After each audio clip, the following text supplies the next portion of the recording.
Assalamualaikum warahmatullahi wabarakatuh. Okey, hari ni kita nak tengok video ini kita nak tunjukkan tentang bab 9 tingkatan 5. Okey, bab 9 tingkatan 5. Bab 9 ni habis silibus tingkatan 5, okey. Okey, apa tajuk besar bab 9? Okey, bab 9 ni Malaysia dalam kerjasama antara bangsa. Maksud dia kita negara Malaysia okey, apa sumbangan kita pada peringkat antarabangsa. Okey, dalam bab 9 kita akan ada dua subtopik besar. Yang pertama, konflik antarabangsa. Yang kedua, peranan dan sumbangan kita negara Malaysia ni pada peringkat dunia. Apa sumbangan kita? Okey, subtopik pertama, konflik. Apa maksud konflik tu? Masalah di peringkat dunia. Yang kedua, peranan dan sumbangan kita negara Malaysia dalam peringkat dunia. Okey, dalam topik yang pertama, konflik antarabangsa, kita akan tengok ada dua subtopik kecil dalam tu. Perang Dunia Pertama, Perang Dunia Kedua. Subtopik kedua dia yang kecil tu Blok Dunia dan Perang Dingin. Okey. So, hari ni kita nak tengok yang tu dulu, Perang Dunia Pertama. First, Perang Dunia Pertama. Nanti kita akan tengok Perang Dunia Kedua pula. Okey, boleh tengok Perang Dunia Pertama. Kita masuk tajuk besar yang pertama, konflik antarabangsa. Subtopik kecil dia, Perang Dunia Pertama. Okey. Dalam Perang Dunia Pertama, apa yang kamu kena tahu ialah siapa yang berkeli, bila mereka berkeli, kenapa mereka berkeli, apa kesan dia, kesan daripada bergaduh tadi. Okey. Pertama, bilakah Perang Dunia Pertama berlaku? Yang peringkat dunia ni bila berperang? 1914 hingga 1918. Lebih kurang 4 hingga 5 tahun. Teruknya mereka bergaduh. Siapa duk keli weh? Okey, kemudian siapa yang duk gaduh? Okey, kita ada dua kumpulan. Dinamakan yang pertama, Perikatan Kuasa Tengah. Siapakah negara yang duduk dalam Perikatan Kuasa Tengah? Cikgu pun study tau.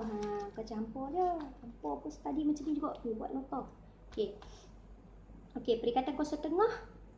Dia ada Jerman, Austria-Hungary. Okey, Jerman, Austria-Hungary. Kita tengok Italy, Jahi. Cikgu buat ringkasan Jahi. Kemudian satu lagi kumpulan, Pakatan Bertiga atau dalam bahasa Inggeris Triple Entente. Okey, Triple Entente. Kita ada BPR. BPR tu apa? Bumiputera Rockers. Keunggulan cinta. Tipu-tipu kan. Bumiputera Rockers, bukan Bumiputera Rockers. B tu untuk Britain, Perancis, Rusia. Itu Pakatan Bertiga kuasa-kuasa besar. Kalau Perikatan Kuasa Tengah tadi, Jahi, Jerman, Austria-Hungary, Italy. Kalau Pakatan Bertiga, kita ada BPR, Bumiputera Rockers, iaitu Britain, Perancis, Rusia. Ada lagi negara lain yang duduk tu, tapi kita tengok kuasa besar ni yang bergaduh. Okey. Habis bila? Habis siapa bergaduh? Sebenarnya kita tengok awal weh hampa bergaduh siapa? Peringkat dunia ni. Tak cantik sungguh depa ni noh. Okey. Faktor senang ada dua. Politik, ekonomi. Politik, ekonomi. Okey?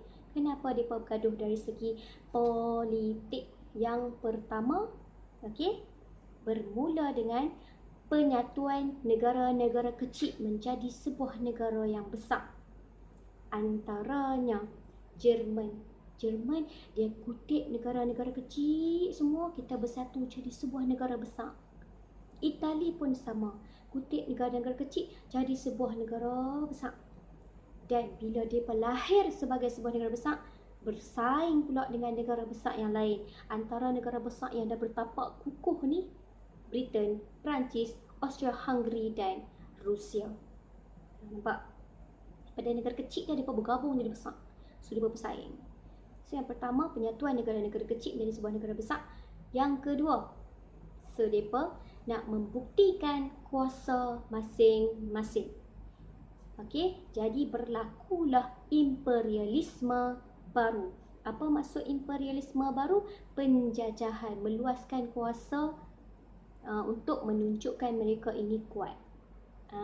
Kenapa mereka luaskan kuasa? Mereka nak luaskan pengaruh mereka. Itu berdasarkan semangat nasionalisme yang sangat kuat. Okey, habis politik. Itu sebab mereka bergaduh politik. Yang kedua, dari segi ekonomi macam biasa. Sebab apa mereka bergaduh? Untuk dapatkan bahan mentah. Okey. Dari segi Eko. Kenapa kamu pergi kedai Eko yang kedai RM2 tu? Untuk dapatkan bahan-bahan yang murah. Okey. Banyak kat situ kan. Dan banyak pilihan. Okey. Sebab tu mereka meluaskan kuasa mereka untuk mendapatkan bahan mentah. Contoh, mereka luaskan kuasa ke Tanah Melayu, ke Asia Tenggara. Antaranya Tanah Melayu ada apa? Biji timah. Filipina ada apa? Indonesia ada apa? So, mereka nak dapatkan bahan mentah. Kedua, kenapa mereka dari segi ekonomi? Untuk memasarkan barangan siap mereka. Mereka ada banyak produk. Siapa nak beli barang apa So, mereka kena menjajah supaya mereka dapat pasarkan barang mereka. Okay, itu faktor politik dan ekonomi. Jadi, kedua-dua negara ni dah luahkan kuasa masing-masing. Hang tengok aku tengok hang siap duk jeling-jeling. Okay, siap tu. Okay. Sepong pun aku tengok hang ni luahkan kuasa, hak ni luahkan pengaruh dia, hak ni jual barang ni jual barang ni. Okey. Dan ada satu lagi faktor dinamakan faktor segera. Faktor segera ni maksudnya macam faktor mempercepatkan Perang Dunia Pertama. Okey, apa dia faktor yang menyegerakan Perang Dunia ni? Pewaris tahta Austro-Hungary, iaitu Archduke Franz Ferdinand telah dibunuh. Okey, pewaris tahta Austro-Hungary telah dibunuh semasa dia pergi melawat dia punya rakyat. Dia dan isteri dia dibunuh dalam kereta tu, ditembak oleh puak Serbia. Okey, kenapa depa serang tu? Kita yang tu ada dalam bab tingkatan 4. Yang tingkatan 5 ni dia tak cerita tu, tak payahlah, nanti kita boleh kaji. Okey.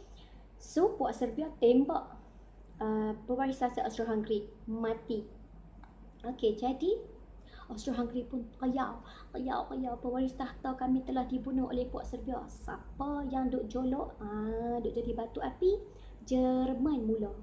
Jerman isytiharkan perang.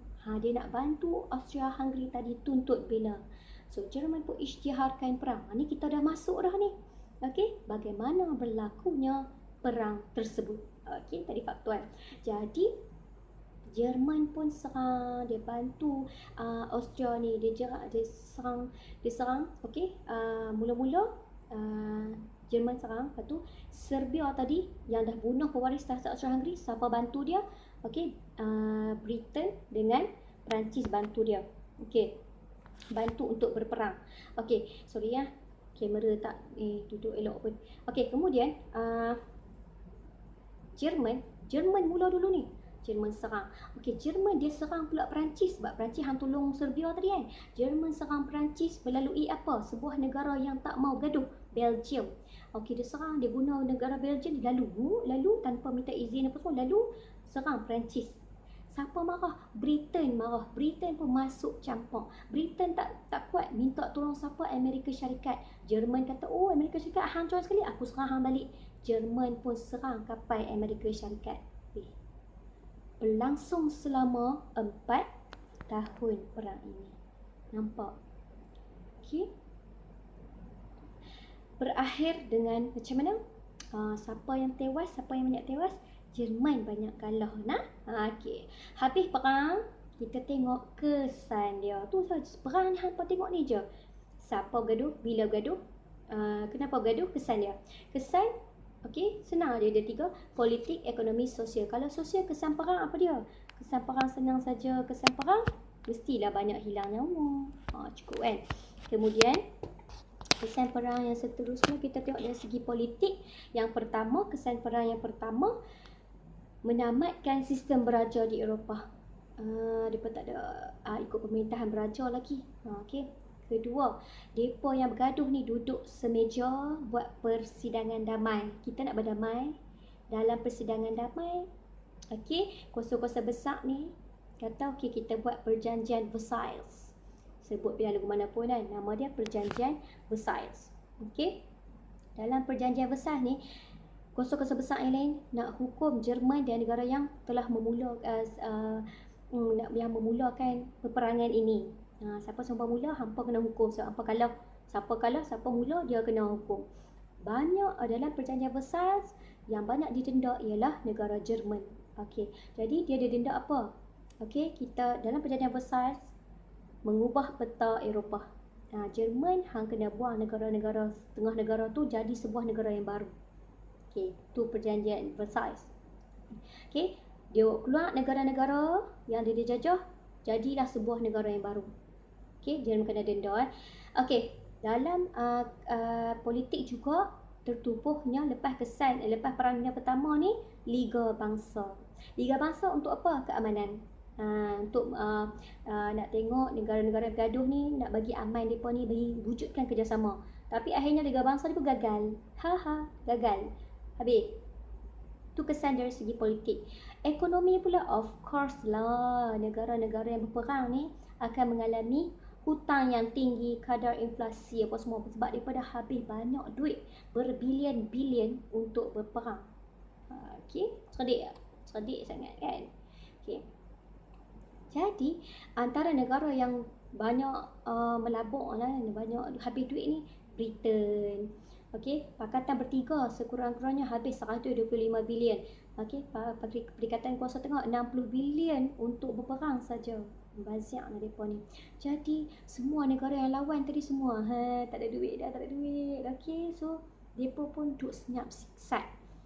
Siapa yang ambil kesempatan pada ketika ini nak menonjolkan kuasa mereka? Amerika Syarikat dan Jepun. Sebab tadi mereka join sikit je dalam perang. Jepun dok lagi lah, Jepun tengok-tengok aja, mereka duk geli lah. Okey. Dan Amerika Syarikat dan Jepun lagi kita akan tengok dalam Perang Dunia Kedua, mereka yang lebih menonjol. Okey.